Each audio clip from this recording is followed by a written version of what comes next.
Olá, sejam todos muito bem-vindos para mais esta aula do Instituto da ala São Bento do Sul.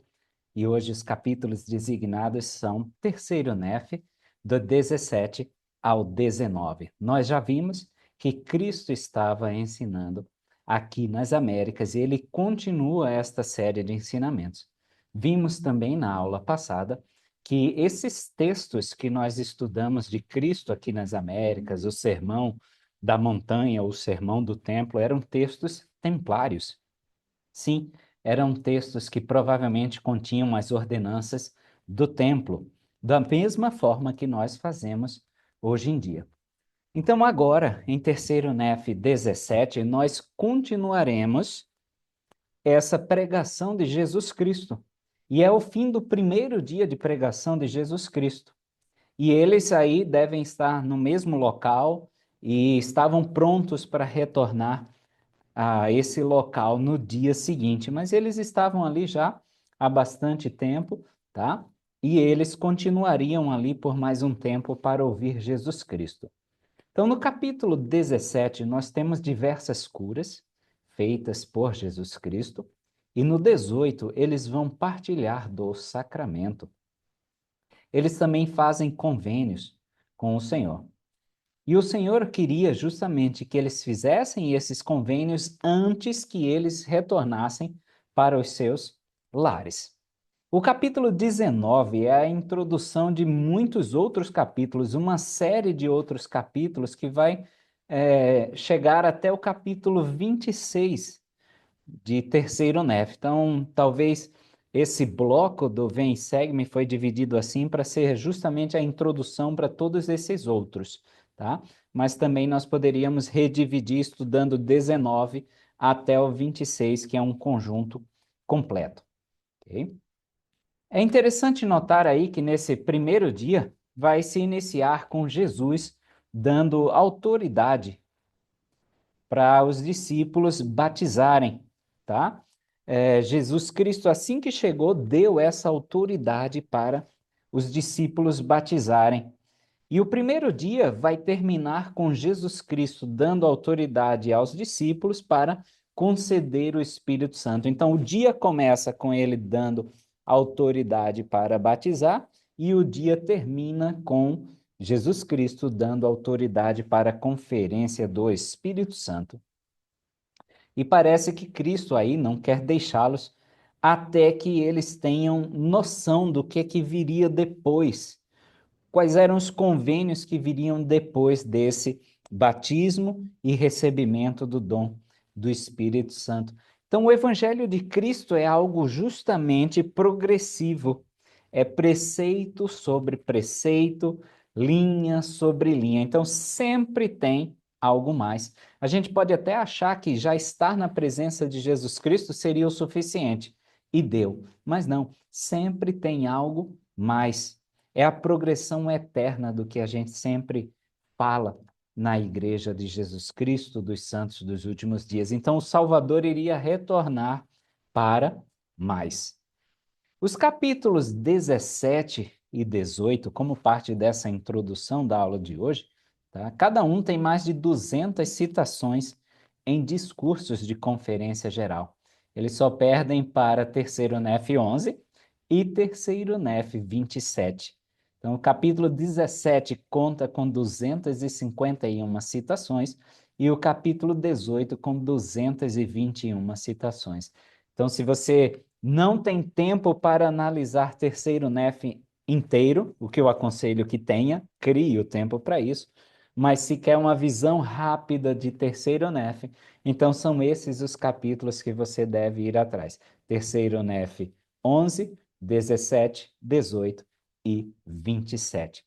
Talvez eles contenham a essência dessa visita do Salvador aqui, às Américas, ao povo americano. Então, nós vamos ver agora Jesus e os anjos ministrando ao povo. Será agora em terceiro NEF, capítulo 17. Vamos ver aí, tá? Que nos versículos 2 e 3 de terceiro NEF 17, nós podemos ler o seguinte.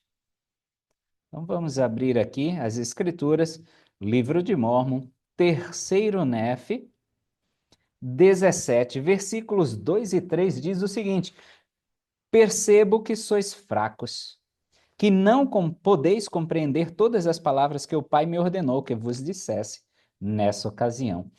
Então, nós somos fracos, essa é a realidade. E Jesus Cristo, ele está ciente dessa nossa fraqueza. Tem muitas das coisas que nós não conseguimos entender de pronto. Ele diz aí, ó, não podeis compreender todas as palavras que o Pai me ordenou que vos dissesse nessa ocasião. Talvez seja por isso que a gente volte todo domingo. Porque em alguns domingos aqui na capela nós estamos e somos fracos, não podemos absorver tudo que poderíamos, por exemplo, sobre fé. Em outro domingo, outro discursante vai falar novamente sobre fé. E aí a gente já vai absorver um pouquinho mais. Num outro domingo, numa outra conferência, mais sobre fé. E aí, e assim com todos os princípios do Evangelho, tá? Então, sim, nós devemos reconhecer essa nossa fraqueza, assim como o Senhor reconhece, em momentos diversos estamos mais fortes, outros mais fracos, absorvemos mais, absorvemos menos. Mas olha o conselho que ele dá para quando nós estamos fracos em absorver essas verdades divinas. Versículo 3: portanto, ide para vossas casas, meditai sobre as coisas que eu disse e pedi ao Pai em meu nome, que as possais entender. E preparai a mente para amanhã, e eu virei a vós outra vez. Primeiro, que eu acho interessante que ele manda as pessoas para casa. A casa, ou seja, o seu estudo individual, o seu estudo em família, é ele que é a base para você receber mais, para a mente estar preparada para receber mais na igreja, numa conferência, numa entrevista, numa atividade, num serão. Mas a base é o lar.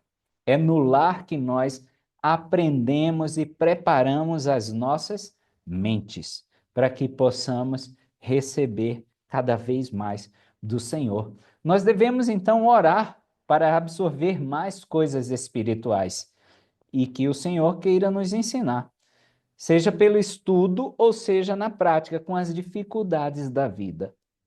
Então, mesmo com as dificuldades que nós passamos, nós podemos orar para que possamos compreender melhor essas dificuldades que nós estamos passando.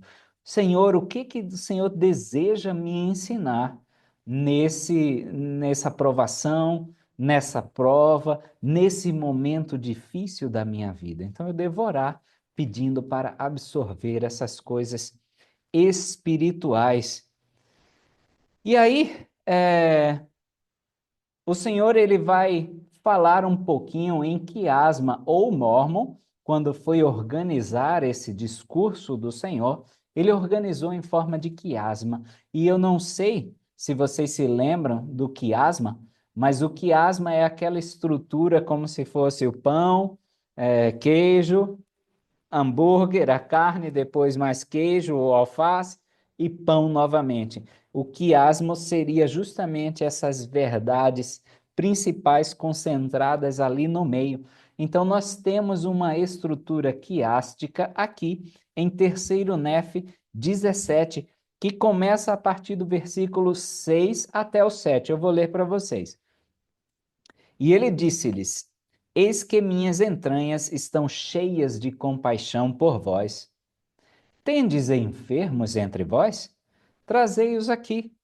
Há entre vós coxos, ou cegos, ou aleijados, ou mutilados, ou leprosos, ou atrofiados, ou surdos, ou pessoas que estejam aflitas de algum modo? Trazei-os aqui, e eu os curarei, porque tenho compaixão de vós. Minhas entranhas estão cheias de misericórdia. Então vamos quebrar um pouquinho essa estrutura quiástica para que possamos entender. Então o A, ele começa dizendo: as entranhas estão cheias de compaixão por vós. O B, tendes enfermos entre vós? C, trazei-os aqui. E o D, que vai ser a estrutura central: há entre vós coxos, ou cegos, ou aleijados, ou mutilados, ou atrofiados, ou surdos? E aí o delinha, ou pessoas que estejam aflitas de algum modo, essa é a mensagem central. Há alguma aflição, há alguma enfermidade, há alguma dificuldade, há algum perigo entre vós? Celinha, trazei-os aqui. Belinha, e eu os curarei. E o Alinha, porque tenho compaixão de vós, minhas entranhas estão cheias de misericórdia. Então vejam que a mensagem inteira ele começa dizendo: minhas entranhas estão cheias de misericórdias, tem alguém sofrendo, eu curo, e minhas entranhas estão cheias de misericórdia. As entranhas eram consideradas como a sede das paixões mais extremas, como ódio e amor. Para os hebreus, a sede das afeições mais sensíveis, especialmente a bondade, era nas entranhas, nos intestinos. Até hoje, quando a gente fica nervoso ou ansioso, a gente tem aquela sensação no intestino, então eles associavam isso com aquelas emoções mais profundas. E aí o Salvador diz: minhas entranhas só sentem misericórdia, minha sede das emoções está transbordando de misericórdia por todos vocês. É interessante notar que geralmente nós falamos da paixão de Cristo, que é o sacrifício que Jesus Cristo fez, todo aquele sofrimento dele. Ele já havia feito, tá, a paixão. Agora ele diz que sofre junto, ou seja, ele está dizendo aí nesses versículos, no 6 e no 7, com paixão. É uma palavra que Jesus usou na parábola do bom samaritano em Lucas 10. Então Jesus estava sofrendo junto, empatia, simpatia por todas aquelas pessoas que eram sofredoras e que ele podia curar. No versículo 8, pois percebo que estáis desejosos de que eu vos mostre o que fiz por vossos irmãos em Jerusalém, pois vejo que vossa fé é suficiente para que eu vos cure. Essa fé suficiente é a honra que o Senhor dá a eles. O Senhor está honrando aquele povo, atribuindo os milagres que seriam feitos justamente à fé deles. Ele deixa claro isso no versículo 20. E levantaram-se do chão, e ele disse-lhes: bem-aventurados sois por causa de vossa fé. E agora, eis que é completa a minha alegria. A alegria de Cristo é completa quando nós exercitamos a nossa fé e recebemos a dádiva associada a essa fé. Nossa fé está ligada à alegria de Jesus Cristo. Então, olha que interessante, eu posso proporcionar alegria a meu Salvador Jesus Cristo quando eu tenho fé e ele concede essa bênção por conta da minha fé. Aí a alegria de Jesus Cristo é completa, a alegria desse Deus é completa quando ele consegue, através da fé de seus filhos, abençoar a seus filhos. Reparem todos esses pronomes do versículo 8. Aqui em português a gente tem o sujeito oculto, então o pronome termina ficando oculto, mas em inglês não tem isso e tem que ser explicitado, tá? Mas se em português a gente fosse explicitar, pois eu percebo que vós estáis desejosos de que eu vos mostre o que eu fiz por vossos irmãos em Jerusalém, pois eu vejo que vossa fé é suficiente para que eu vos cure. Olha essa troca, eu, vós, eu, vós, eu, vós, tá? A relação aí é bem pessoal, tá? São pronomes pessoais do caso reto, como chamamos em português. Então a relação é bem pessoal.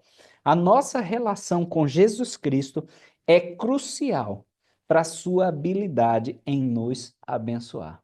Nós precisamos ter essa relação pessoal com Jesus Cristo para proporcionar as bênçãos que nós precisamos e a alegria que Cristo deseja sentir. Versículos 9 e 10. E aconteceu que depois de ele haver assim falado, toda a multidão, de comum acordo, adiantou-se com seus doentes, e seus aflitos, e seus coxos, e com seus cegos, e com seus mudos, e com todos aqueles que estavam aflitos de qualquer forma. E ele curou a todos à medida que foram conduzidos à sua presença. E todos eles, tanto os que haviam sido curados como os que eram sãos, prostraram-se a seus pés e adoraram-no. E todos os que puderam, dentre a multidão, beijaram-lhe os pés, de modo que os banharam com suas lágrimas. Mais tarde, Cristo vai chorar com esse povo. E o Salvador, ele estava sofrendo com essas pessoas. Porque indiretamente o Salvador tinha isso em mente, né? Indiretamente foram os eventos de sua morte que causaram muitas deformidades, muitas aflições àqueles nefitas. A morte de algum parente, tá? Alguma deformidade física mesmo, tá? alguma, alguma afecção biológica, justamente por conta desses sinais da morte do Salvador.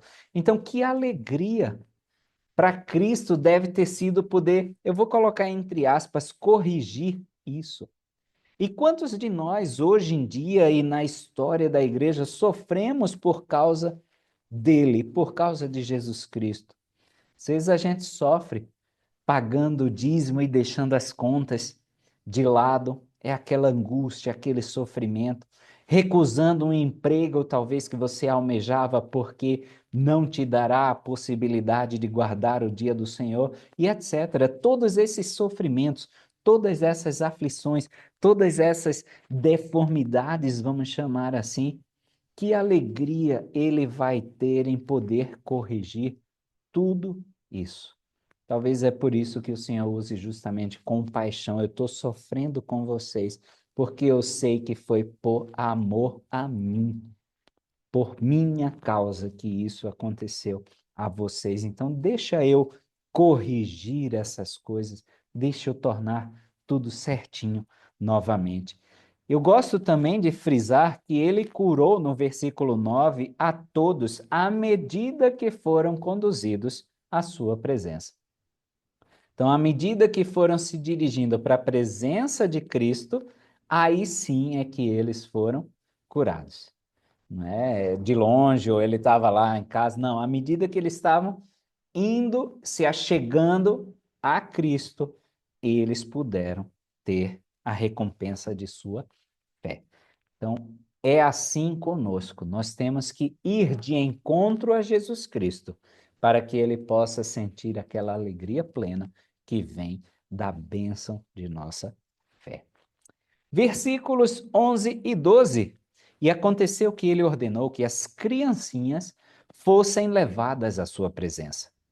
Levaram, pois, suas criancinhas e colocaram-nas no chão ao redor dele. E Jesus ficou no meio, e a multidão cedeu espaço até que todas as crianças fossem levadas a ele. Provavelmente as criancinhas já estavam cansadas, tá? Sentaram-se ali ao redor de Jesus Cristo.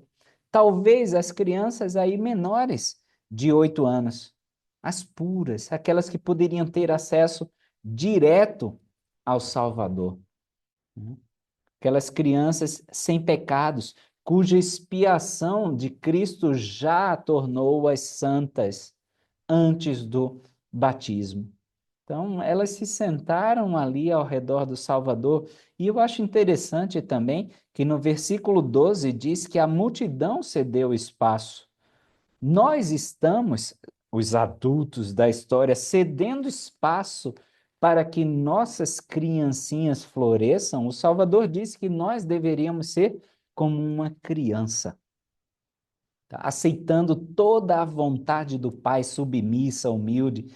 Será que nós estamos cedendo espaço para que essa criança se achegue a Jesus Cristo? Para que esse homem espiritual se torne essa criança espiritual e possa estar aos pés de Jesus Cristo, aprendendo dele e sendo abençoada por ele? Versículo 13: E aconteceu que após todas elas terem sido levadas, e Jesus estava no meio, ele ordenou à multidão que se ajoelhasse no chão. Então Jesus está no meio. Olha a cena, nós já vimos que eram cenas de templo. Jesus está no meio, simbolizando o altar, como o altar. E as criancinhas e seus pais ajoelhadas ao redor, numa espécie de círculo de oração. Não sabemos o que acontece aqui nessa passagem, mas podemos especular que talvez tenha sido algo semelhante ao selamento destas crianças a seus pais e dos pais aos seus filhos. Nós já vimos aula passada que essa visita se trata de templo, então não seria o fluxo lógico culminar com o selamento, que é a última ordenança que nós fazemos lá no templo? Podemos também reparar que ele começa orando pelos pais, ele no meio, como o altar, no versículo 14. E aconteceu que depois de se terem todos ajoelhados no chão, Jesus gemeu em seu íntimo e disse: Pai, estou angustiado em virtude da iniquidade do povo da casa de Israel. Então, talvez ele comece aí orando pelos pais para trazer os pais para a harmonia necessária para o que ia acontecer. Talvez ele estava preparando justamente o espírito dos pais para que eles estivessem em comunhão entre si. Talvez alguns até tivessem magoados por tudo que tinha acontecido, tá? Sei lá, por parentes que foram perdidos, pela destruição que foi ocasionada. Talvez eles até tivessem estranhados uns com os outros, talvez maridos e mulheres tivessem ali um conflito familiar por causa de toda a tensão causada pela destruição na época da morte de Jesus Cristo. Então parece que ele prepara os pais para este momento. E talvez também nessa oração a gente pode ver no versículo 15, e depois de haver proferido estas palavras, ele também se ajoelhou, e eis que orou ao Pai. E as coisas que disse em sua oração não podem ser escritas, e a multidão que o ouviu deu testemunho. Talvez seja até o selamento desses pais como marido e mulher. Tá? E a ordenança do selamento como família, então no 15 poderia ser o selamento dos cônjuges, marido e mulher, e a ordenança do selamento da família pode ter acontecido nos versículos 16 e 17. E desta forma testemunham: os olhos jamais viram e os ouvidos jamais ouviram até agora coisas tão grandes e maravilhosas como as que vimos e ouvimos Jesus dizer ao Pai. E não há língua que possa expressar, nem homem que possa escrever, nem pode o coração dos homens conceber coisas tão grandes e maravilhosas como as que vimos e ouvimos Jesus dizer. E ninguém pode calcular a extraordinária alegria que nos encheu a alma na ocasião em que ouvimos orar por nós ao Pai. Tá? Ele abençoa as criancinhas uma a uma, como ele vai dizer no versículo 21, e depois de haver proferido estas palavras, ele chorou. E a multidão testificou isso, e pegou as criancinhas uma a uma, e abençoou-as, e orou por elas ao Pai. Foi individualizado, personalizado, uma a uma. É diferente da situação que aconteceu quando ele estava no Velho Mundo, em Mateus capítulo 18, tá? É diferente o que acontece aqui nas Américas. Então, após chorar de novo, no versículo 22, e depois de haver feito isso, Jesus chorou de novo, tá? No versículo 23, e dirigindo-se à multidão, disse-lhes: olhai para vossas criancinhas. Ele provavelmente se volta ali para os pais que estavam ao redor e convida-os a contemplarem suas crianças. Então, nesse contexto de selamento, que nós vimos que pode ser possível que tenha sido essa ordenança de selamento, ele pode estar dizendo justamente: eles são seus, pela eternidade. Vossas criancinhas. eles agora são realmente seus. Por isso que ele diz: olhai, contemplai as vossas criancinhas, as criancinhas que agora são suas, são seladas a vocês por toda a eternidade. Versículo 24. E ao olharem, lançaram o olhar ao céu e viram os céus abertos, e anjo descendo dos céus, como se estivessem no meio de fogo. E eles desceram e cercaram aqueles pequeninos, e eles foram rodeados por fogo. E os anjos ministraram entre eles. Os anjos então descem e formam um outro círculo. Vocês vão ver aí. E cercaram aqueles pequeninos. Formam um outro círculo.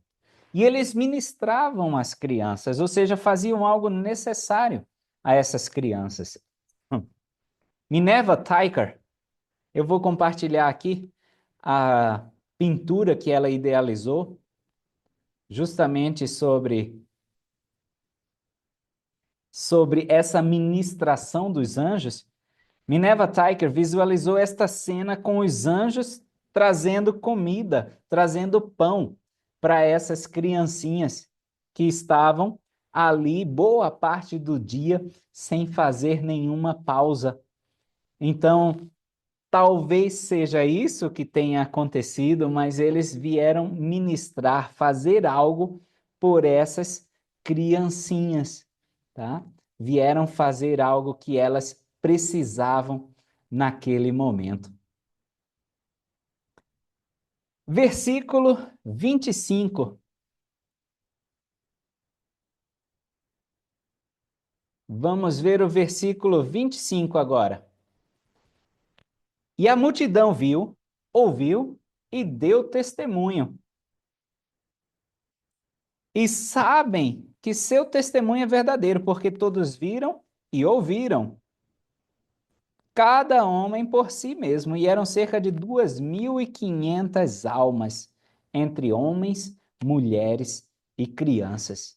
Então eram cerca de 2.500 pessoas naquela localidade, no templo, vendo Jesus Cristo abençoar essas crianças, vendo os anjos ministrarem a essas crianças. E olha como é uma estrutura de templo, porque aqui ele vai mencionar as testemunhas. Então, já tínhamos a presença de Deus, a presença dos anjos e agora estas testemunhas. Não é isso que é dito no templo, na presença de Deus, anjos e destas testemunhas, na sala de selamento, quando nós fazemos o convênio com o Senhor? Tá? Então, mais uma vez, pode reforçar essa ideia de uma ordenança no templo. E talvez por ser uma ordenança do templo é que Mórmon não escreveu. Ele disse no versículo 15 que ele não escreveria estas coisas, não podem ser escritas. Não é porque a língua não comportava escrever o que tinha sido dito ou visto, tá? Mormon vai repetir isso no capítulo 26, mas talvez seja justamente por ser uma ordenança do templo que a gente não copia, a gente não escreve, a gente não grava e não divulga isso fora do templo. Tá?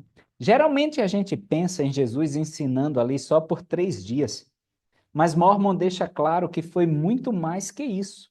Vamos adiantar um pouquinho, eu sei que em algumas semanas que nós veremos isso, mas terceiro Nef, capítulo 26, versículo 13. Portanto, quisera que entendesses que o Senhor verdadeiramente ensinou o povo pelo espaço de 3 dias.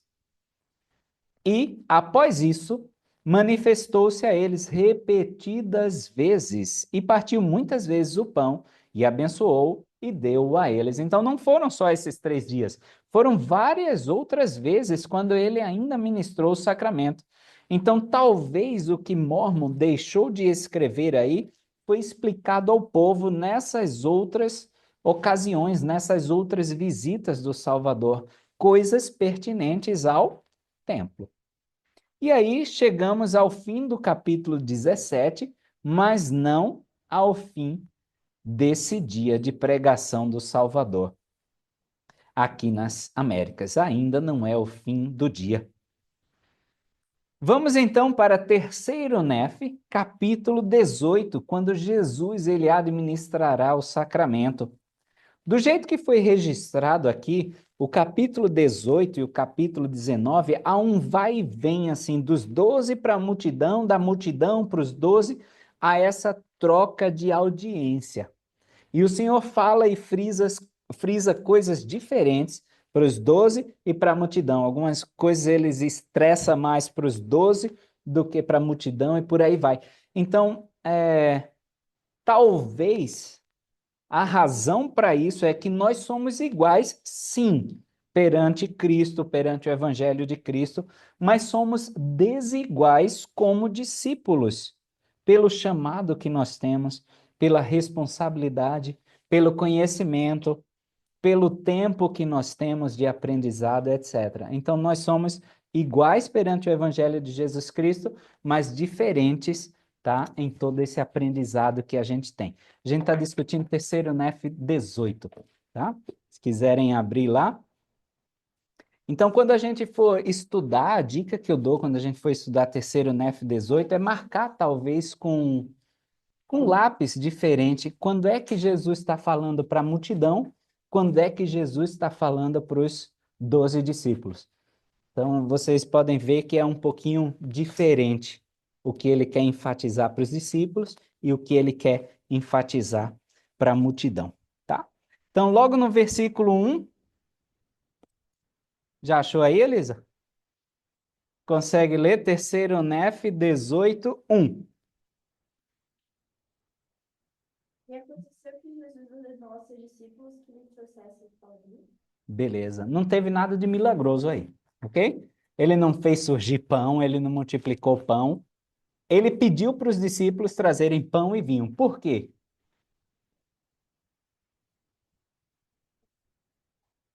Não. Ele não tem nenhum relato de multiplicação de pão aqui. É uma obrigação do sacerdócio, né? Hoje em dia, a gente não pede ou não multiplica aqui na capela, concorda? É a gente do sacerdócio que vai trazer. Geralmente são os mestres, que são eles que vão preparar o sacramento. Então é uma obrigação do sacerdócio. Veja aqui que ele também disse, ordenou aos seus discípulos. Ele não pediu para a multidão cada um trazer a sua. A gente não pede para vocês na congregação cada um trazer o seu pão, cada um trazer a sua água. É uma obrigação do sacerdócio. E ele deixou bem claro aqui. Ele pediu para os discípulos. Ele disse: não sou eu que vou multiplicar. Vocês vão trazer pão para eu abençoar o sacramento, né? E é isso que acontece todo domingo. E aí a gente entra sempre naquela controvérsia. E o vinho que Jesus bebia era alcoólico ou não era? Não, não era vinho mesmo, né? Não era. Então, era alcoólico ou não era? Eu tenho 99, na verdade, eu tenho 100% de certeza que não é. É? Puxa, então eu vou ficar com 1% teu. Era alcoólico, tá bom? Todo vinho, ou seja, todo suco de uva, partiu a uva, vai começar o processo de fermentação, ok? Claro que, depende do tempo que elas iam passar fermentando, o teor alcoólico ia aumentando. Mas eu sei que a gente quer sempre tentar justificar por conta da nossa lei de sabedoria, lei de saúde, palavra de sabedoria ou lei de saúde. Não, o vinho não, quebrou, era alcoólico. Eu não sei. Aquele vinho podia estar em algum barril estocado há algum tempo ali com os nefitas, tá? Então, eu sei, pode parecer estranho, mas era, e ponto. Mas para nós, ele deu a lei que nós não temos que beber bebida alcoólica. É tanto que pesquisas recentes mostram até que os judeus, eles misturavam vinho na água para purificar a água, para o teor alcoólico do vinho matar as bactérias de algumas águas impuras para eles poderem consumir a água, tá? Então, é uma pergunta que a gente vai ficar talvez até abismado com a resposta, com 1%, né? Puxa, mas era assim que era e ponto. Mas para nós, o Senhor deu a lei de saúde, a palavra de sabedoria, nós não ingeriremos água. E água, vinho, né? Bebida alcoólica. E a água foi trocada para que nós pudéssemos utilizar no sacramento. Tá bom? E aí, se a gente for para o versículo 7, consegue ler também aí? Versículo 7, beleza. Será um pensamento ao Pai de que vos lembrais sempre de mim. E se lembrardes sempre de mim, tereis o meu espírito convosco. Muito bom. Aqui eu queria frisar de novo, em português a gente termina ocultando o pronome, mas em inglês isso não acontece, né? Em inglês, então, se a gente fosse ler e traduzir ao pé da letra, e isto vós fareis em lembrança de meu corpo, o qual vos mostreis, e será um testemunho ao Pai de que vos lembrais sempre de mim, e se lembrardes sempre de mim, tereis meu espírito convosco. A gente tem todos esses pronomes, e a gente já discutiu isso quando falamos de 3º Nef 17, versículo 8. Parece de propósito ele colocar todos esses pronomes. A gente discutiu isso para mostrar como é pessoal a nossa relação com o Salvador, tá? E é o que nós temos aí em nossas orações sacramentais. Então, repara todo domingo como a gente repete esses pronomes. Foram orações deixadas pelo Senhor, sim, em Moroni 4, 5 e Doutrina e Convênios 20. A gente faz uso dessas mesmas orações. E esses pronomes estão lá, sendo repetidos o tempo todo. E olha que interessante.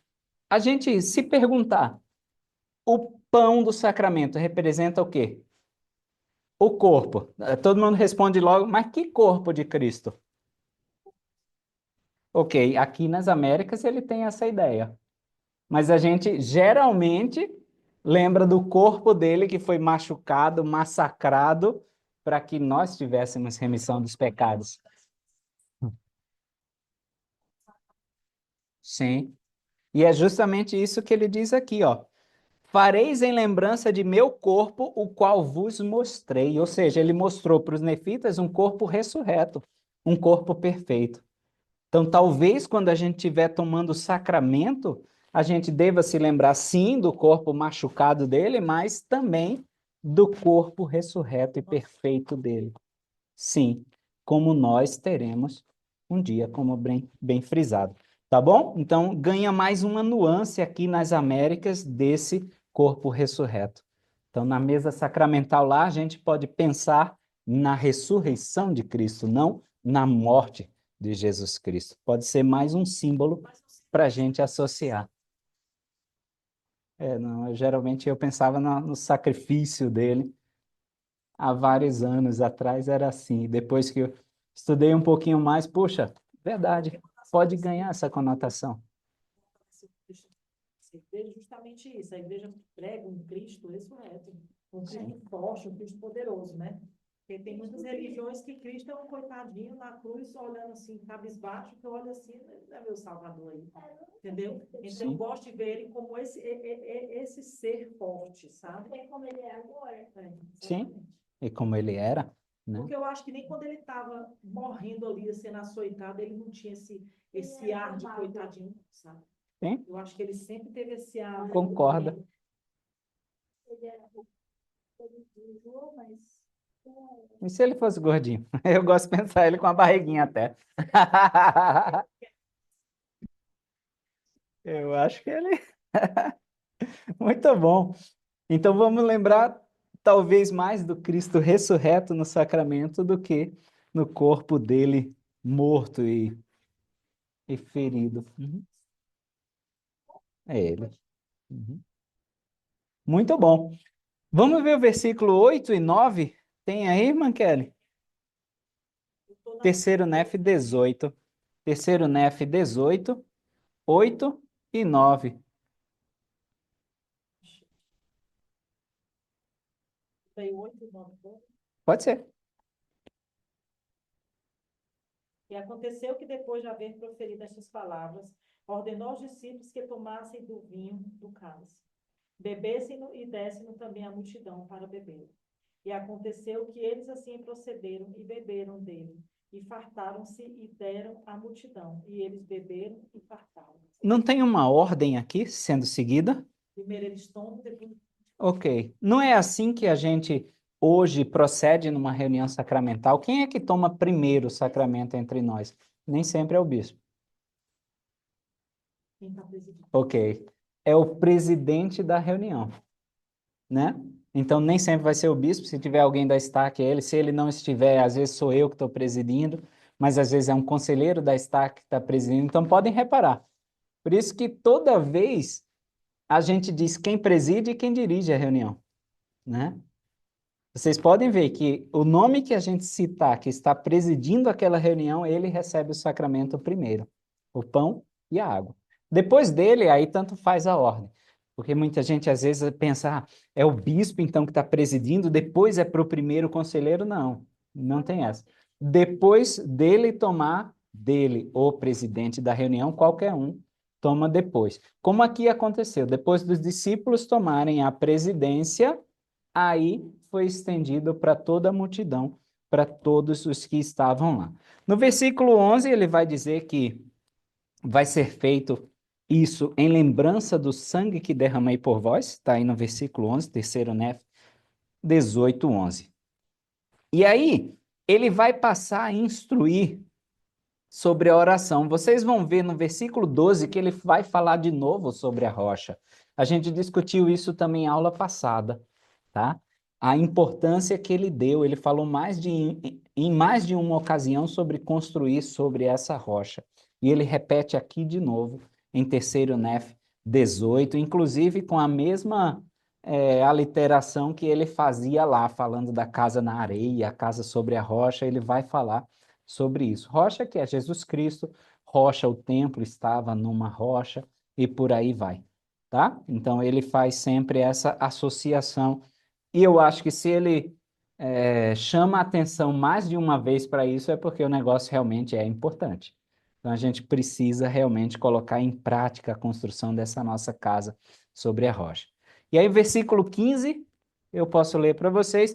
Em verdade vos digo que deveis vigiar e orar sempre, para que não sejais tentados pelo diabo e levados cativos por ele.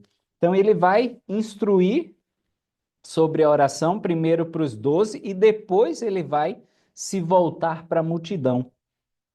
E às vezes a gente parece que ora mais pela nossa segurança temporal do que pela nossa segurança espiritual, não é verdade?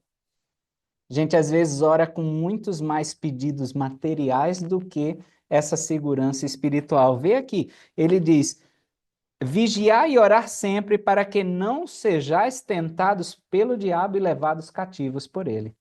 Ou seja, era muito mais espiritual que ele queria que a gente orasse do que, eu tenho uma prova amanhã, eu tenho um emprego, ou como é que eu vou fazer essas coisas.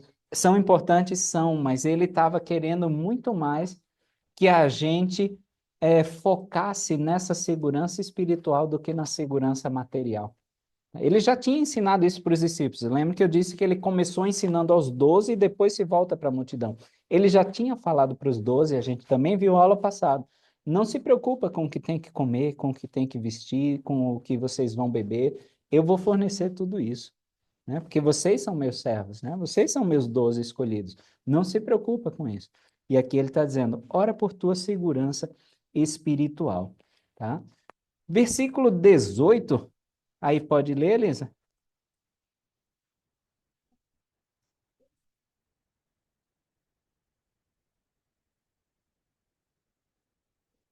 Dizer a termos para nos peneirar com o trigo. Ele falou isso para alguém, não falou?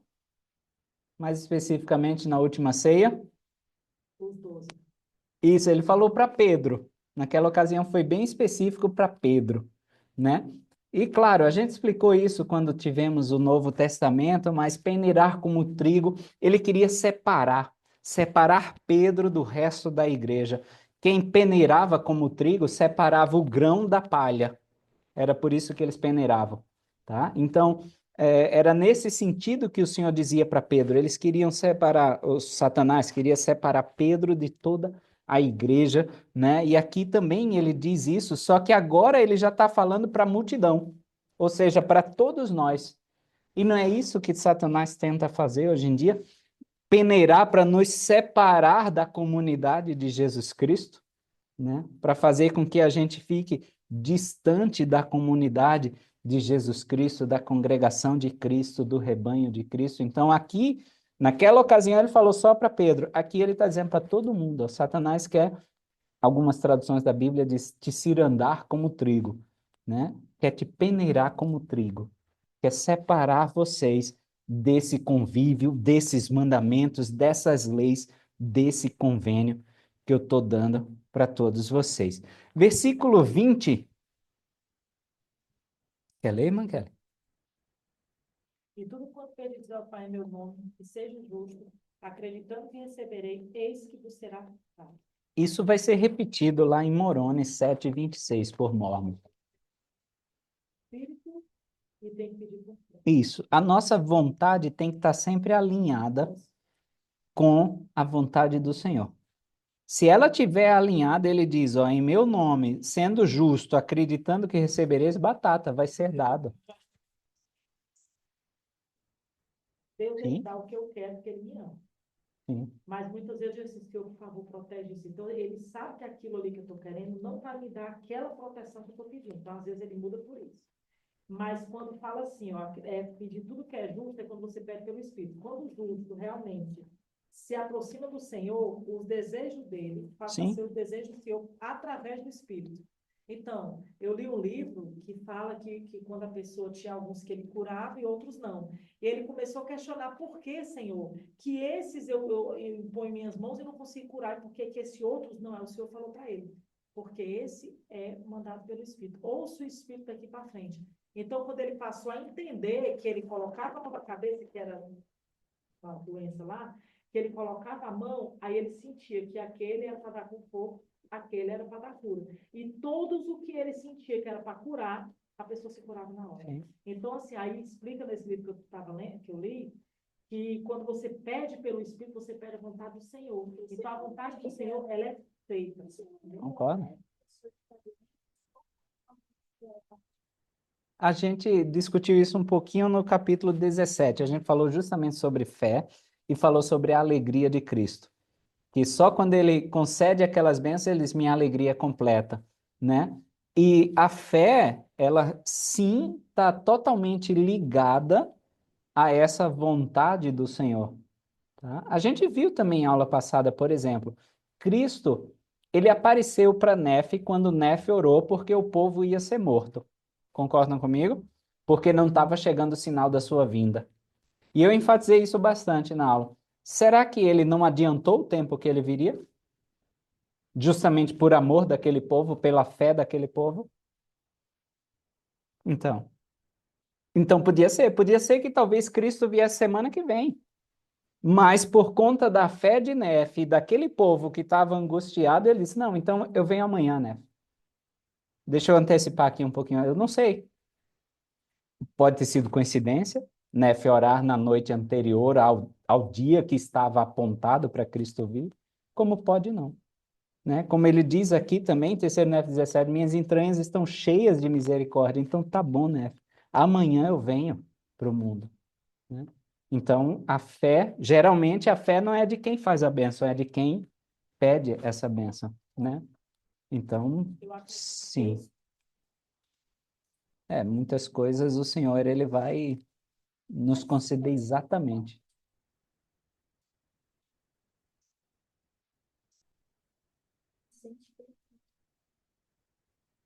Eu não consigo dizer também.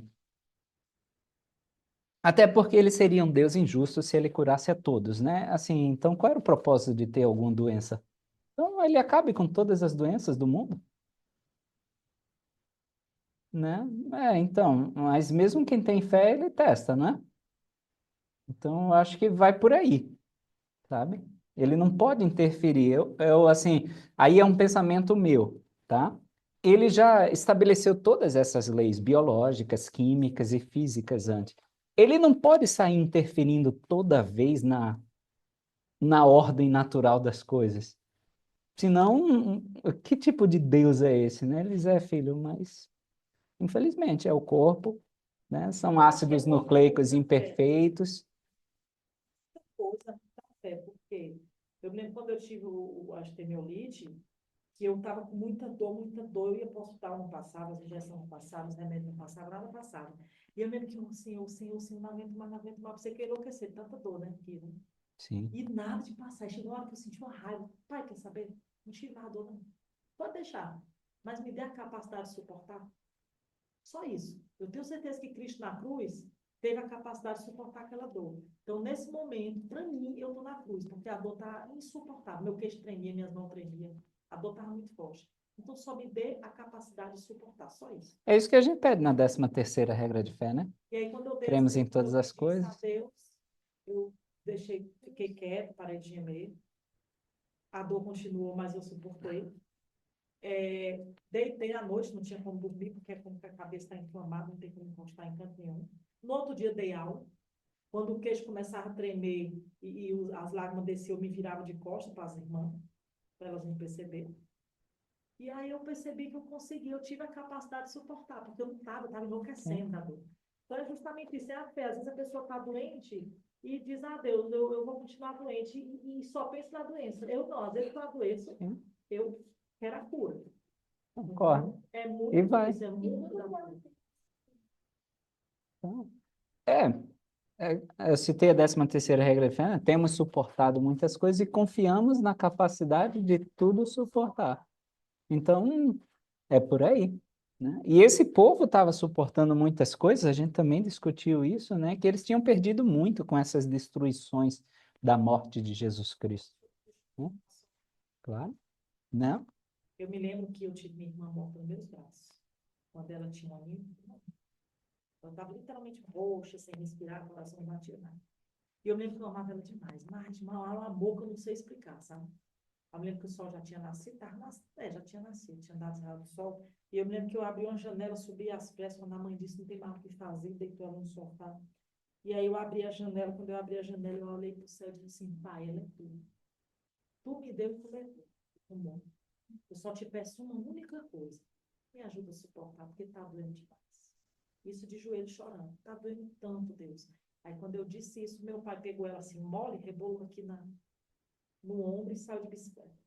Quando chegou na esquina, ela provocou. Aí ele volta às peças e diz, ela está viva, ela está viva.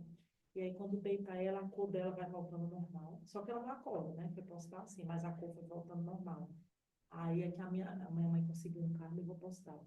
Mas eu tenho certeza absoluta como dois são quatro. Se eu tivesse brigado com Deus ali na janela, ele não Pode tinha me ser, dado sim. ela, não. Eu Mas ele concordo. sabia do meu coração e sabia que a única forma daquela dor parar é se eu tivesse ela de volta. Então ele me deu ela. Porque foi isso que eu pedi. Está doendo demais. Tira essa dor de mim. Muito Aí ele bom. foi e reviveu ela para que a minha dor cessasse. Entendeu? Bom, Então, assim, às vezes a gente não consegue entender as manifestações do Senhor, mas é muito do que a gente quer que ele trabalhe, entendeu? Ele sim, sabe o que é bom para a gente. sabe. E se for justo, ele vai dar. Certeza, né? Como 2 e 2 são 4, como a senhora citou. Obrigado pela experiência, tá? Mas é isso mesmo, tá? E aí Cristo, ele vai ordenar que essa oração justa aí, né, seja também feita, ó, em família. A gente já falou da importância quando eles estavam sem entender muita coisa, ele disse vá para casa. Ele não mandou para outro lugar, ele disse vá para casa e medite lá. Ou seja, a casa é a base dessas coisas, a família é a base. Então ele diz: essa oração, orai ao Pai no seio de vossa família. Você ora em casa, você ensina seus filhos a orar em casa, né? E é um mandamento, a gente tem que fazer essa oração em casa. Sim? Versículo 21 tá, orai, é um mandamento, é imperativo, tá? Orai, a gente tem que orar em nossa família. No 22 e 23 aí ele vai dizer que a gente tem que acolher a todos sem exceção. 22 e 23, que a gente não vai expulsar ninguém de nosso meio, mas aí ele vai ser um pouquinho mais escrupuloso e criterioso quando se trata do sacramento. E ele vai falar de forma quiástica, ou Mormon vai registrar de forma quiástica. Não sei se isso. Se já ouviram falar em quiasmo, quiasmo é uma estrutura que você começa vamos citar o exemplo de um hambúrguer, que é o que eu sempre cito. Então, é pão, queijo, salada, carne de hambúrguer, aí molho, pão de novo. Então, o principal, a gente quer mesmo é a carne dentro. A gente escolhe o que tem dentro do hambúrguer, né? Quando a gente vai pedir. Mas todas as outras coisas estão encapsulando essa carne. Isso é a estrutura de quiasmo. Então, vocês vão entender agora, versículo 27 a 35. Olha o quiasmo que ele vai fazer. Então, primeiro, ele começa no 27, devo ir para o Pai. Essa é a estrutura A, tá? É a ideia A. No B, ele vai dizer, no 28 já, este é o mandamento que vos dou. No C, ele vai dizer, que ainda está no 28, não permitireis, sabendo que alguém participe indignamente da minha carne e do meu sangue, quando os administrardes, tá? E aí no 29 ele continua ainda com essa ideia do ser. Todo aquele que come e bebe da minha carne e do meu sangue indignamente, come e bebe condenação para a sua alma. Então, Ele ele... ainda fala que quem sabe tem que proibir. Isso. É o que ele vai falar daqui a pouquinho, né? Aí ele vai dizer no D, na ideia D, então veja que tudo ele está construindo hambúrguer para chegar na ideia central. No D, ele diz, não obstante, está no 30, não o expulsareis de vosso meio, mas ensiná-lo-eis. E ele diz que se ele se arrepender e for batizado, para culminar na ideia que vai ser o E, tá? Que ele diz, mas, Noé, que vai ser aí no versículo 31, se ele não se arrepender, aí ele vai voltar com todas as ideias que ele cresceu até agora. Elinha não será contado com o de meu povo, não é isso que ele diz aí? Aí depois ele vai delinha, aqui ó, ele vai dizer que deveis, 32 agora, junto a esses, deveis continuar a ministrar. Lembra que ele já falou? Ensiná-lo-eis para eles se arrependerem. Aí ele diz: se não se arrepender, ainda assim eu não abandono. Ele diz que a gente deve continuar a ministrar no versículo 32. Porque no 32 ainda, lá no final, selinha agora, a ideia é, sereis vós o meio de levar-lhes salvação. Vai ser por nós que talvez eles venham a se arrepender e ser batizado. E aí, no 33, conservai na lembrança estas palavras que eu vos disse, é a ideia belinha, e na linha ele começa, ele termina como ele começou. Agora vou ao Pai, no 35. Tá? Então, o quiasmo é essa estrutura. A, B, C, D, E linha, D linha, C linha, B linha, A linha. É como se ele tivesse encapsulando a ideia central para que ficasse bem na mente do povo. Tá? Ele constrói, depois ele desconstrói. E ele fala, quando ele fala, vou ao Pai, ele fala para guardar os mandamentos. E aí, na última vez que ele fala, vou ao Pai por amor a vós.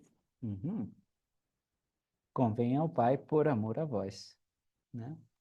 E aí tem várias coisas, né, que a gente pode dizer desse por amor a vós, tipo, eu tenho que ir ao Pai agora porque eu que vou ser o advogado de vocês lá em cima, então deixa eu subir, né? A multidão não queria que ele subisse, né? Ele disse, mas eu tenho que subir porque sou eu que vou pleitear a causa de vocês junto ao Pai, então eu tenho que ir porque eu amo vocês, né?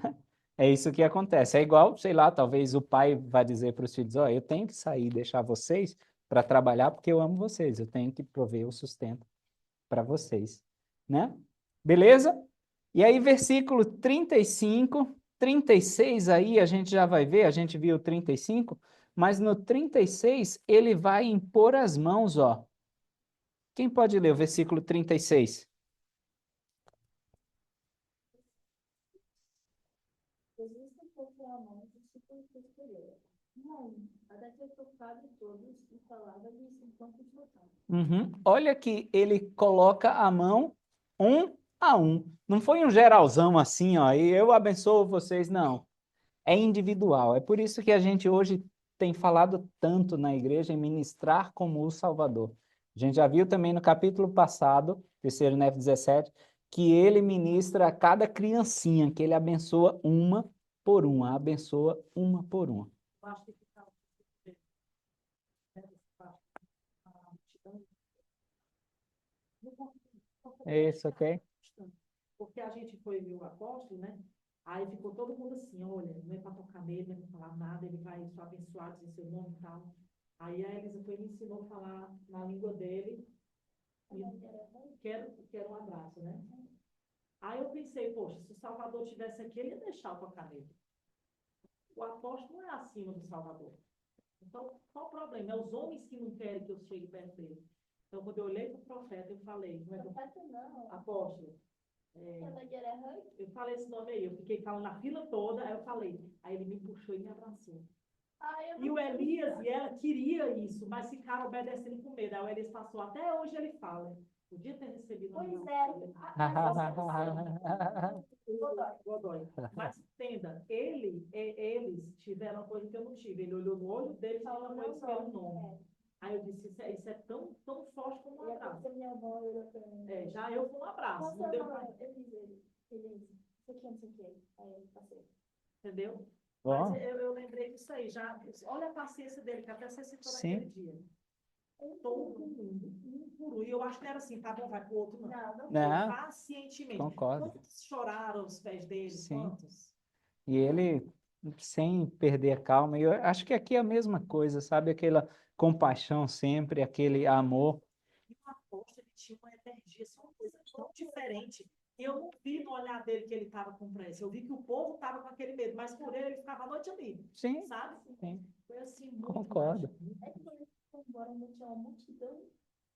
E ele lá de boas, em pé.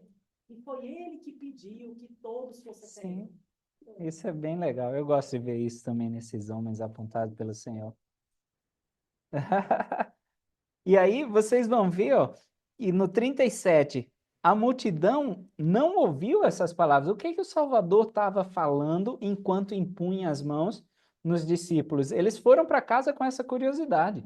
E muitos nem souberam. É tanto que no final, Mormon vai dizer: e mostrar-vos-ei, no versículo 37, mais adiante, que esse testemunho é verdadeiro. Ou seja, que o Senhor aí deu poder para eles conferirem o Espírito Santo. Isso vai estar registrado em Moroni 2 só. Então a gente só vai saber dessa passagem por conta de Moroni 2.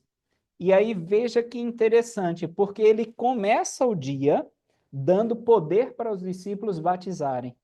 Termina o dia dando poder para os discípulos conferirem o dom do Espírito Santo. Então parece até que ele divide os sacerdócios, como hoje a gente tem essa divisão na igreja. Então, ó, te dei o sacerdócio menor, sacerdócio arônico, agora estou te concedendo o sacerdócio maior, o sacerdócio de Melquisedeque. Parece que Cristo deixa realmente delineado, são dois níveis de poder pelo qual a gente faz as coisas na igreja de Deus. Tá? Isso a gente consegue aprender aqui por essa passagem. E o segundo dia de ministração do Salvador, então, vai começar em terceiro Nef 19, que é o último capítulo designado para o estudo de hoje, tá? No 19, Jesus sobe, a multidão se dispersa, né? E aí cada homem com sua mulher, filhos, volta para casa. Olha como o lar tem papel fundamental em tudo isso. Eles voltam para casa. E o que que acontece no versículo 2? O da igreja gosta de uma fofoca, né? Vê aí o versículo 2. Aham.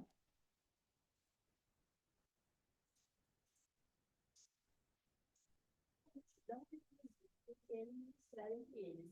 E também apareceria a multidão no dia seguinte. Então, ó, ele vai estar aí de novo, ele vai estar aí de novo, estava aí conosco. Não parece assim também? Quando uma autoridade da igreja vem para uma estaca específica, todo mundo fica sabendo e todo mundo quer ir para essa estaca. né? Então, é mais ou menos esse sentido aqui que ele passa. Todo mundo diz, ó, Jesus apareceu, estava lá conosco hoje. Imagine dos felizes que estavam nesse dia, naquela hora, naquele local, justo no templo. Então, a gente tem as nossas caravanas ao templo e muitas vezes a gente diz, não, para a próxima eu vou, né? E se naquela caravana... Então, eu queria dizer, se nessa caravana que eles estavam todos reunidos discutindo os eventos trágicos da morte de Cristo, eu não tivesse ido, não, na próxima eu estou lá. Não teria visto. E aí a notícia já correu, ó, ele esteve conosco e amanhã ele vai voltar novamente. E o que é interessante, versículo 4. Antes, eu, no 3 queria apontar que eles fizeram todo o possível para estarem no outro dia com Jesus Cristo. Ó, no 3. Durante toda a noite a notícia se espalhou, e grande foi o número dos que labutaram afanosamente. Afanoso é com toda a força, com toda a energia, toda aquela noite. Para quê? Para poder estar na manhã seguinte no lugar onde Jesus apareceria à multidão. Não é? Versículo 3, terceiro Nef 19, 3. Isso, os discípulos vão começar a ensinar. No 4, a gente tem o nome de todos os discípulos. E eu já vou falar um pouquinho sobre eles. Mas não é o conselho que a gente sempre ouve na igreja de que a gente prepara as coisas para o domingo no sábado? A gente prepara o almoço no sábado, prepara a nossa roupa no sábado. Ok, engraxa o sapato no sábado, passa talvez a camisa ou o vestido no sábado, para ficar tudo pronto. Eles trabalharam aí a noite toda, alguns. Não, então tá bom, eu tenho que dar comida para meus animais, tenho que fazer a colheita, vou fazer agora de noite, porque amanhã eu quero estar lá com o Salvador, né? E aí no 4 a gente tem o nome dos 12 discípulos. A gente tem Nefe e o irmão dele, que a gente já discutiu também em aula passada, que ele ressuscitou dos mortos.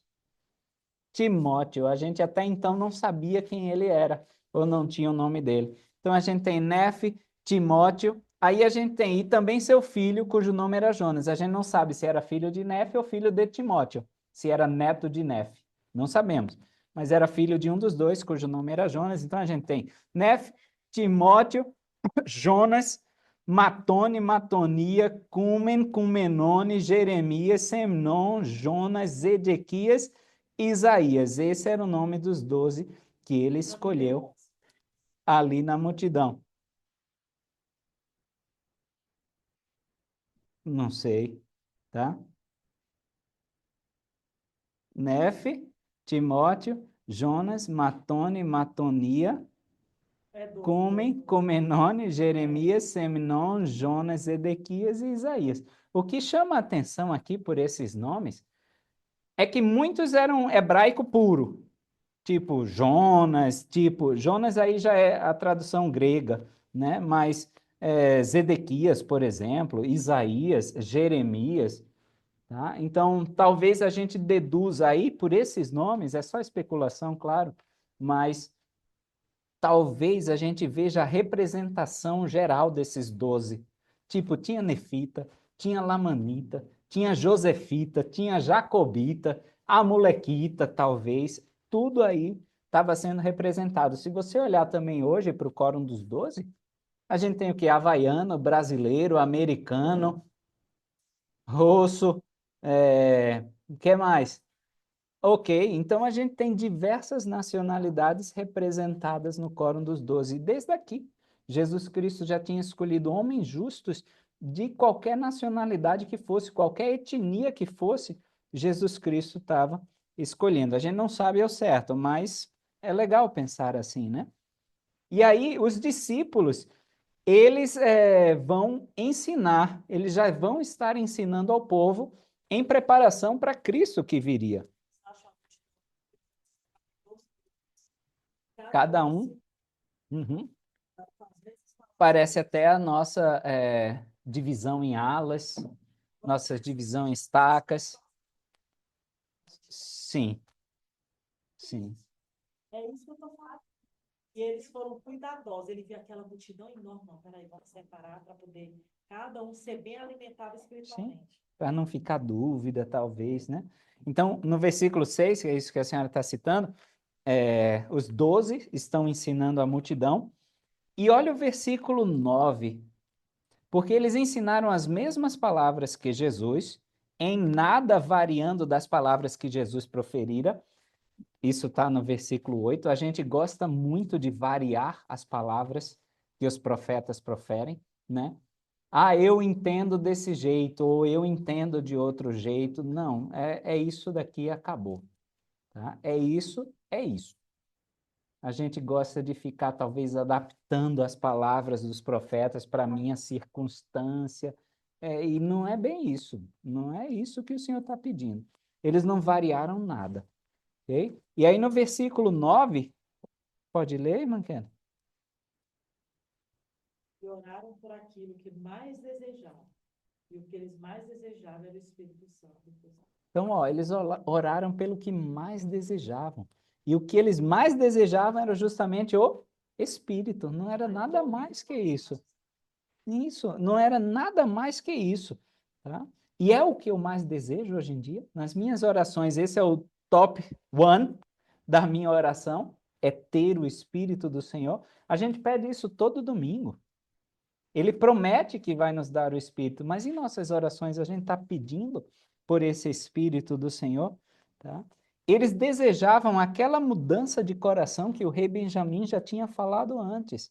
Quando a gente realmente recebe o Espírito, é convertido ao Senhor, a gente tem essa mudança de coração. Então, eles tinham essas palavras na mente. E por eles orarem por essa mudança de coração, que era o que mais desejavam, eles aí, como a irmã Kelly falou, vão para o batismo e para o dom do Espírito Santo. Tá? No versículo 10 até o 14. No 13, aí, o Espírito Santo desceu sobre eles e ficaram cheios do Espírito Santo e fogo. Então, quando eles já estavam limpos pelo batismo e cheios do dom do Espírito Santo, eles tiveram aí a manifestação de anjos. E os anjos ministraram a eles. Então, a gente discutiu isso pouco antes de vocês chegarem. Eu tenho uma figurinha aqui, ó, cada um pode ficar. Eu compartilhei, tá? Mas quando os anjos, essa é uma figurinha famosa de Minerva Teicher, né? Que diz que os anjos ministraram às crianças. Ela imagina os anjos trazendo pão para aquelas crianças, porque elas estavam ali sem comer faz um tempo. Então, não sei qual era a necessidade individual de cada um, mas esses anjos atenderam, e aqui também, atenderam à necessidade individual de cada um.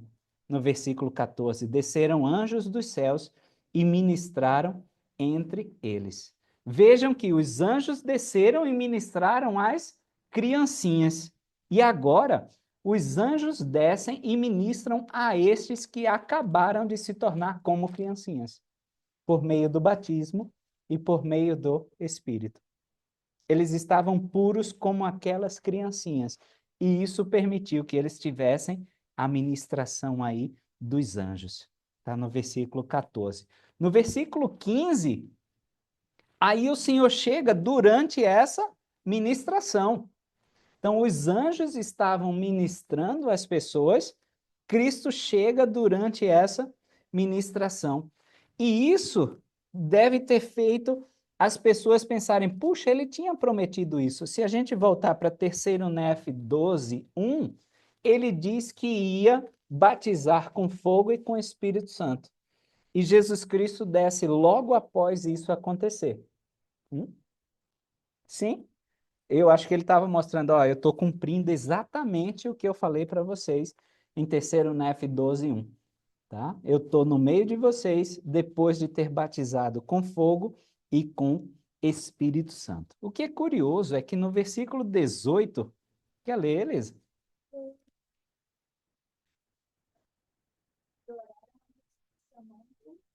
Seu Senhor e seu Deus. Oraram para quem? Por quê? Porque eles oraram tinha ministrado a eles. Era Jesus tinha ministrado. O que mais? a gente pede sempre ao Pai, né? Em nome de Jesus. Mas Aqui, Jesus está sim, sim. É tanto que Jesus se afastou um pouco, inclinou e disse a terra. Isso, depois ele vai orar sozinho. Mas aí, talvez, eles, ou podem ter, Ele é, deve ter orado, Senhor, Senhor, tem misericórdia de mim. sim, Jesus, me cure. É, eu Jesus, tô tá entendendo? tipo, É. Jesus, por favor, salve a minha alma, entendeu? sim. Porque Jesus estava ali, ó. Ok? Jesus é o nosso intercessor. A gente hoje ora ao Pai em nome de Jesus porque a gente não tem ele perto. Mas se ele estava ali perto, provavelmente a turma disse: Eu vou pedir direto para ele. Eu vou já fazer a oração para ele, porque é ele que vai levar para o Pai, né? Então, pode ter sido isso, tá? Pode ter sido também algum mal entendido ainda na doutrina, porque eles estavam começando a aprender tudo isso, tá? Por exemplo, quando Jesus assim, Senhor, rogo por eles. Veio para Jesus, Jesus vai a Deus, aí Deus abençoa, passa por Jesus e chega para Sim. mim. Até na parte lá do templo explica isso, né? Quando tem as orações. Vai lá, Elohim, vai lá para Jesus e assim vai. Então, eu creio também que é isso. Eu acho que se eu tivesse com Jesus aqui do meu lado, eu dizia, Deus, eu chegava, Senhor, tem misericórdia de mim. Ok? Bem provavelmente foi isso que aconteceu, tá? É tanto que Jesus Cristo, lá para 3º Nef 27 de novo, vai falar sobre oração, 27:15, tá? Talvez ele vai explicar um pouquinho mais. E oraram a mim porque estou com eles. Isso, então. Talvez seja aí Jesus Cristo vai explicar um pouquinho mais, dizer, ó, eles oraram para mim porque eu estou aqui no meio, mas a forma é essa, você fala ao Pai, eu levo a sua oração, sabe? Então, de qualquer forma, Jesus Cristo foi misericordioso. Eu não vejo Jesus Cristo naquela, opa, opa, para, a oração é para Deus e não para mim. Eu já estou aqui, eu recebo a oração de vocês, eu carrego. A gente não sabe, mas isso aconteceu e no 27:15 ele vai dar essa E ele explicação. está nele, é semelhante a ele como o Pai, que se torna um. Sim, Entendeu? Ou seja, ele glorifica isso, ele não julga isso. Né? sim, concordo. Tá? Aí no 19, como a senhora mencionou, ele vai se afastar um pouquinho para fazer oração sozinho e ele diz, ó, inclinando-se até a terra. Há pouco tempo ele tinha inclinado até a terra. Quando foi isso que ele se inclinou até a terra que está registrado nas escrituras? No Getsemane, tá? Então, eu não sei aqui precisar quanto tempo, mas foi há menos de um ano que ele tinha feito. Sim, é como os árabes hoje fazem a oração, eles não se inclinam totalmente. Então, Jesus Cristo está no Getsemane e aqui está registrado a mesma postura corporal. Então, ele deve E ele ter, fez. sim, deve ter tido muita lembrança para Jesus Cristo desse sacrifício que ele fez por cada um, né? Versículo 20, ele vai agradecer aí pelos 12, tá? Vai agradecer ao Pai por ele ter dado esse poder aos 12, o poder de conferir o Espírito Santo. Ele vai dizer, obrigado, Pai, né? E no 21, parece a oração intercessória, que a gente acha também registrado em João 17. É um pouco diferente, sim, mas possui, parece, a mesma estrutura. E ele estava intercedendo por nós, como o sumo sacerdote fazia naquele dia da expiação, que era o sumo sacerdote que carregava as petições do povo lá para o Santo dos Santos. Isso era uma vez por ano. É isso que Cristo está fazendo, intercedendo pelo povo. E aí, nessa oração de Cristo, é interessante a gente notar, a gente vê essa relação da deidade. Embora eles sejam distintos, mas eles são unos, são únicos, né? São um só Deus, embora sejam três deuses. Mas a gente pode ver essa relação, ver ele agradecendo ao Pai por ter dado o Espírito para esses 12 escolhidos. Ele fez o sacrifício, ele era um Deus, mas ele respeitando essa hierarquia. Tá? Isso é bem interessante da gente notar quando estudar a oração de Jesus Cristo. E a primeira coisa que ele fez, qual foi? Quando ele se prostrou, primeira coisa, agradecer. É por isso que a gente começa as orações com um agradecimento, né? Porque ele escolheu os 12 e agradeceu o Senhor por ter aceito os 12 Isso, que por ele ter dado. escolheu, né? Uhum. Às Então, vezes, por exemplo, às vezes a gente viaja, vai para algum lugar, aí ora. Às vezes eu penso, peraí, a gente orou, deu tudo certo, na ida, na volta. A gente chega em casa lá tem agradecendo. que orar agradecendo. E a gente quase nunca, né? Faz uma experiência, rapidinho. Por favor. Eu me lembro que a gente estava vindo lá de Mossoró, a pé do shopping, e eu lembro que tinha um ponto que a gente andava, era uma rua larga assim, irmão, só de terra. Só que tinha construções, ou seja, a noite é horrível, né? E a loja, a gente morava dentro da loja, tinha uma casa por trás da loja. Então, imagina, aqui no centro não, você ainda vê alguma coisa, mas imagina uma loja onde só tem fábricas, indústrias, não tem nada, num local perigoso. Aí eu me lembro que o Espírito falou fortemente ao meu coração que orasse. Falei, gente, vai morar muito escuro, muito escuro. Daí eu fui na pé. A gente começou, aí a gente fez uma oração, pedindo proteção, andando na rua. E aí, quando termina, a gente continua andando. Aí o Espírito fala, orar até chegar em casa. Eu nunca tinha tido visão sobre isso. Ele não disse que eu apenas orasse e encerrasse, não. Ele mandou orar até chegar em casa. Eu disse para o Carlos, nós temos que ficar em oração até chegar em casa, sabe? Então, a gente ficava ponderando e falando com Deus ali em família baixinho, orando, que o Senhor nos proteja e tal, até chegar em casa. E quando a gente chegou em casa, a gente se ajoelhou e agradeceu por ter chegado bem. Chegado em paz, em segurança. Muito bom. É exatamente isso, tá? É exatamente isso que o Senhor talvez nos peça quando ele diz, vigiai e orai o tempo todo, né? Não precisa a gente estar de joelho o tempo todo. Vocês Mas tem estavam que no falar, carro, isso, mas em mente, ok, não é em que eu acho que tudo, ele 100% sim, não, mas ele fica ali. Tudo que ele vê, ele vê com os olhos do Senhor. Entendeu? ok, e agradece, e pede, e está nessa conversa o tempo todo com o Senhor, né?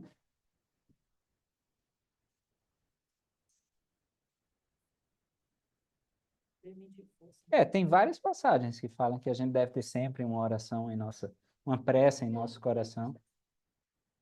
Sim, concordo, nunca afastado dele. O 23 é bem parecido com João 17. Então depois pode anotar e comparar aí junto. Ele ora para que eles possam ser um com Jesus Cristo, como Jesus Cristo é um com o Pai, como ele deseja essa união para todos nós. O povo tem que ser como Cristo, porque Jesus é como Cristo.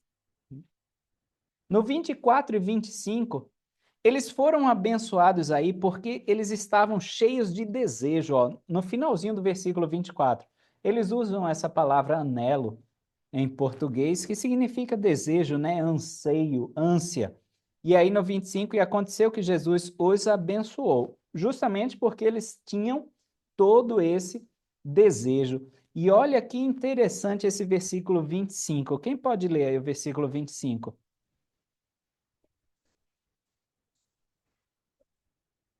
Seu rosto sorriu, e a luz do seu semblante iluminou-os. E esses se tornaram brancos como o semblante e as vestes de Jesus. Eis que sua brancura esse dia todo brancura. Sim, não poderia haver coisa alguma na terra tão branca como sua brancura. Ok, muito bom. Isso não saiu da cabeça de Mormon, tá bom? Ele não quis escrever assim porque ele teve essa inspiração. Mas ele podia ter escrito de outra forma, concorda comigo? Mas ele escreveu assim, porque vocês podem até escrever aí do ladinho, Números 6, 24 e 25. Essa era a oração de bendição que o sacerdote fazia sobre o povo no templo, no tabernáculo. Moisés ensinou essas palavras para Arão. E Arão fazia essa mesma oração pelo povo, tá? Então, a gente pode ver aqui, ó. Então, fala a Arão e a seus filhos números, dizendo: Assim abençoareis os filhos de Israel, dizendo-lhes: O Senhor te abençoe e te guarde. O Senhor faça resplandecer o seu rosto sobre ti e tenha misericórdia de ti. O Senhor sobre ti levante o seu rosto e te dê a paz. Assim porão o meu nome sobre os filhos de Israel e eu os abençoarei. Então, Mormon, ele registra dessa forma justamente porque, bem provavelmente, aquele povo conhecia essa inscrição de número 6. Podia estar nas placas de latão, tá? e eles iam se lembrar imediatamente que Cristo cumpre todas as suas promessas. Eu não trouxe impresso aqui para vocês, mas existe um pergaminhozinho de nada que foi achado em prata, tá? Era tipo uma folhinha de prata e nele estava escrito em paleohebraico, ou seja, um hebraico bem antigo, foi datado por volta de 600 antes de Cristo. Ele era enroladinho e foi achado na tumba de uma menina, ela usava num colar, ok? E quais eram as palavras? Números 6. É essa oração de bendição do sacerdócio. Oi? Eles tinham, nas placas de bronze, tinha muitas das coisas do Velho Testamento. Então, provavelmente, Mormon tinha esse conhecimento e registrou essa exata forma. Aí o povo, quando leu, disse: opa, era número 6, coisa que a gente já tinha visto o Senhor prometer por meio do sumo sacerdote, que era Arão. E agora, Cristo era a personificação do sumo sacerdote. Ele era o sumo sacerdote real, ressurreto. Ele estava fazendo cumprir essa oração de Números 6. Sim, a transfiguração, né? A imagem dele, o sorriso dele no semblante, ó, iluminou-lhes o semblante, mas era exatamente isso que Mormon queria chamar a atenção. Ele já tinha chamado a atenção de que iria cumprir todo J e todo tio. Então Mormon queria dizer, olha, ele está cumprindo tudo. Aquela oração intercessória que era feita lá no templo, que a gente pedia para o Senhor brilhar sobre nós, ele está brilhando sobre nós agora, tá?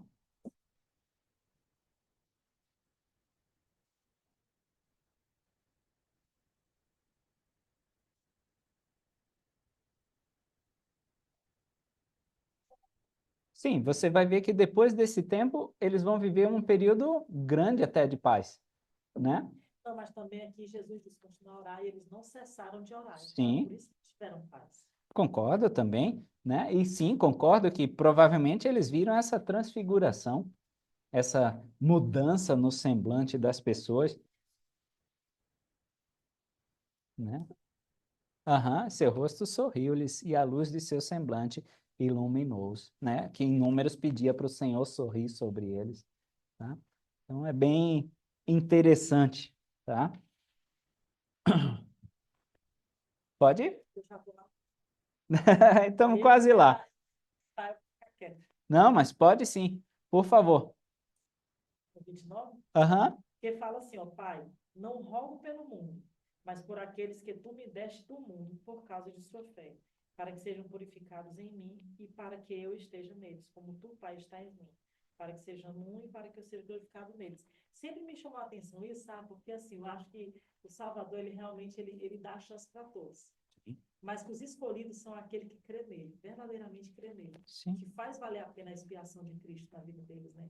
Às vezes eu questiono muito por que eu sou tão amada por Deus, sabe? Eu sei que todos nós nos sentimos amados, mas eu me sinto amada no nível que eu mereço. O Senhor, essa semana eu chorei muito, muito, muito, muito, sabe?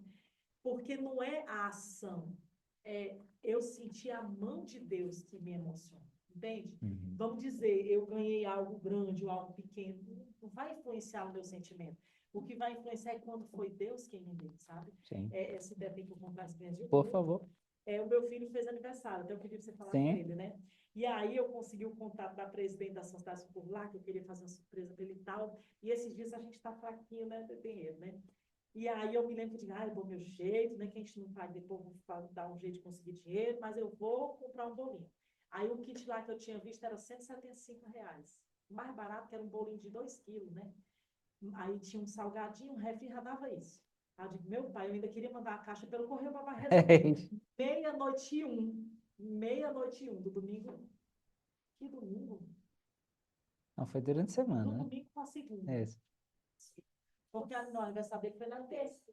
Do meia-noite e um, do domingo para segunda, eu estava acordada ainda com a Elisa, porque eu baixei o meu plano de estudo, eu baixei aqueles vídeos, 150 a 170 vídeos, né, na igreja.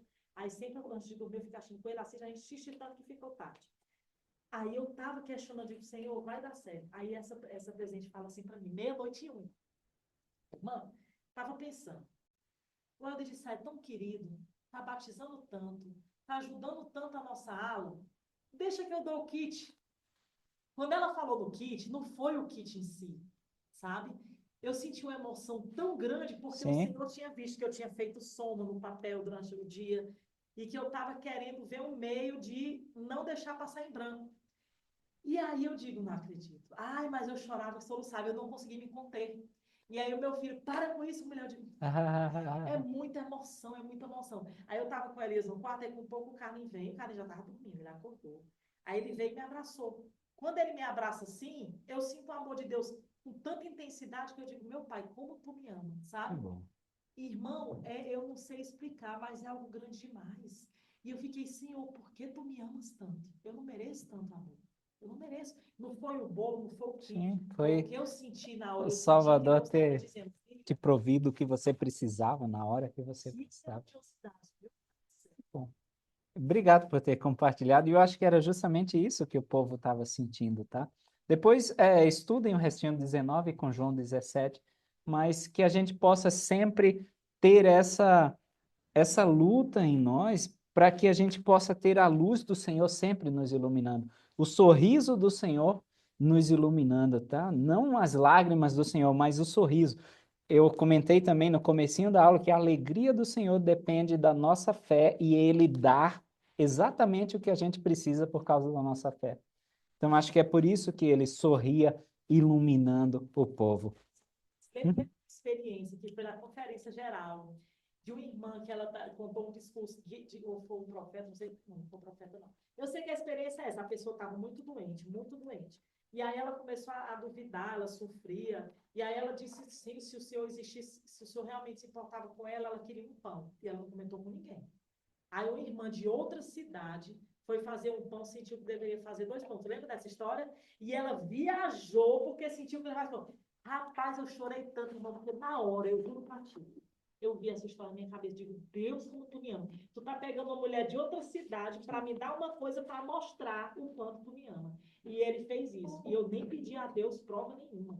E foi justamente, ele foi lá quando ela recebeu o pão, ela caiu em prantos. Porque ela tinha pedido isso ao Senhor. E eu não pedi, mas na hora que a irmã falou isso, eu só lembrei dessa Da história. tua experiência. Nossa.